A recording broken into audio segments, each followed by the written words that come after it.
Low आ गया है 2021। रह गई हमारी अधूरी कहानी। डोंट वरी, अभी तो बहुत है जवानी। पटाएंगे फिर एक और महारानी। फिर लिखी जाएगी इस हीरो की नई प्रेम कहानी।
लो आ गया है 2021।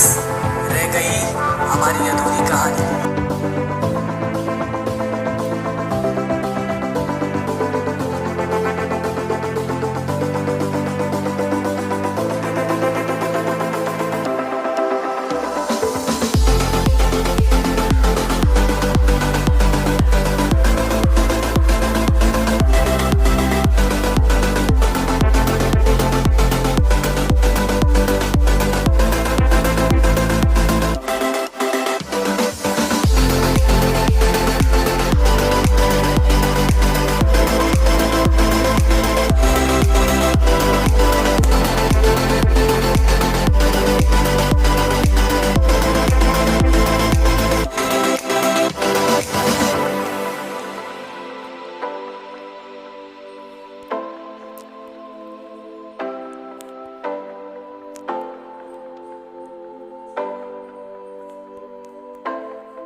लो आ गया है 2021। रह गई हमारी अधूरी कहानी। डोंट वरी, अभी तो बहुत है जवानी। पटाएंगे मेरे और महारानी। मिलने की जाएगी इसी